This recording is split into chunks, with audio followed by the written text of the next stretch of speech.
السلام علیکم دوستو، ڈرامہ سیریل زنجیریں جس میں سربلند، بانو، ربیہ محبت، فرض اور زنجیروں کا امتحانی سفر کر رہے ہیں۔ ہیلو دوستو، اگر آپ اس وقت ٹیلی ویژن اسکرین پر جذباتی کشمکش اور محبت کا سب سے بڑا طوفان دیکھنا چاہتے ہیں تو ڈرامہ سیریل زنجیریں اس وقت عروج پر ہے۔ کہانی ایک ایسے موڑ پر آ کھڑی ہوئی ہے جہاں صرف کردار ہی نہیں، دیکھنے والے بھی پریشان بیٹھے ہیں۔ آج ہم بات کریں گے اس ڈرامے کے مرکز یعنی سربلند کی، جو اس وقت دنیا کی سب سے بڑی دلدل میں پھنس چکا ہے، یعنی کہ دو عورتوں کی دلدل۔ ایک طرف اس کی بچپن کی محبت ہے بانو، اور دوسری طرف اس کے بچپن کے دوست کی مرتے ہوئے آخری امانت ربیہ۔ آئیے بات کرتے ہیں اس زبردست لو ٹرائی اینگل کی۔ آخر سربلند کس کو چنے گا اور کس کو کھو دے گا، یہ سب جانیں گے آج کی ویڈیو میں، تو ہمارے ساتھ رہیے۔ تو شروع کرتے ہیں سربلند کے دل اور فرض کی جنگ۔ اس ڈرامے کے ہیرو کا کردار ایسا نہیں ہے جو صرف اپنی محبت پانا چاہتا ہے اور باقی اسے کسی کی پرواہ نہیں، جیسا کہ سب ڈراموں کے ہیرو میں ہوتا ہے۔ سربلند ایک بااصول، غیرت مند، ہمدرد اور مخلص انسان ہے۔ یہی وجہ ہے کہ اس کی اچھائی ہی اس کے لیے عذاب بن گئی ہے۔ سربلند اس وقت اپنی زنجیروں میں پھنسا ہے، جسے وہ توڑنا بھی چاہے تو خود ہی بکھر جائے گا۔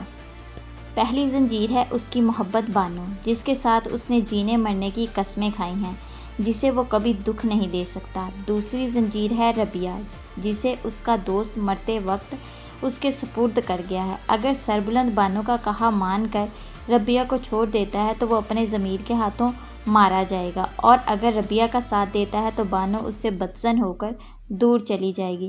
اب بیچارہ سربلند کیا کرے، اس کا تو حال ایسا ہے جیسے آسمان سے گرا کھجور میں اٹکا۔ اگر بانو کی بات کریں تو وہ بری لڑکی نہیں ہے، پر اس کے پاس رہنے والے لوگوں نے اس کو برا بنا دینا ہے، اور اپنی محبت کے چھن جانے کے خوف سے شاید سربلند اور ربیہ کے ساتھ کچھ غلط کر دے۔ بانو ایک ایسی لڑکی ہے جس نے بچپن سے جوانی تک صرف ایک مرد کے خواب دیکھے ہیں، اور وہ مرد سربلند ہے، اور جب وہ اس کی آنکھوں میں ربیہ کے لیے ہمدردی دیکھتی ہے تو اس سے برداشت نہیں ہوتا۔ بانو بے قصور ہے۔ ناظرین کا تو کہنا ہے کہ بانو کو برا مت بنایا جائے، لیکن ہماری چھٹی حس کہتی ہے کہ اسے ڈائن بنا دیا جائے گا، جو کہ ربیہ کا خون پی جائے گی۔ دوسری طرف ربیہ ہے، جو جان بوجھ کر نہ صحیح پر ان دونوں کے درمیان تو آ جائے گی۔ وہ خود حالات کی ماری ہے، ربیہ کا صدمہ، اس کے آنسو اور اس کے دشمن۔ سربلند اچھی طرح جانتا ہے کہ اگر اس نے ربیہ کا ہاتھ چھوڑ دیا تو وہ سب اس کو ختم کر دیں گے۔ اب آتے ہیں سب سے بڑے سوال پر کہ آخر جب بانو اسے ربیہ کو چھوڑنے کا کہے گی تو وہ کسے چنے گا، بانو یا ربیہ کو؟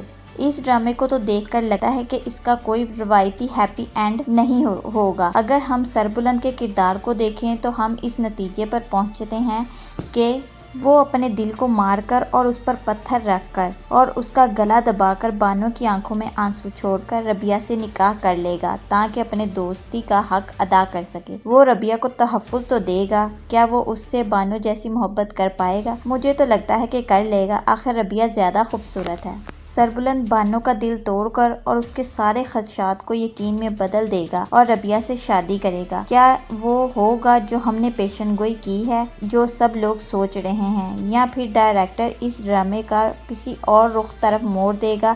سب جانیں گے اگلی ایپیسوڈ میں۔ تب تک کے لیے خدا حافظ۔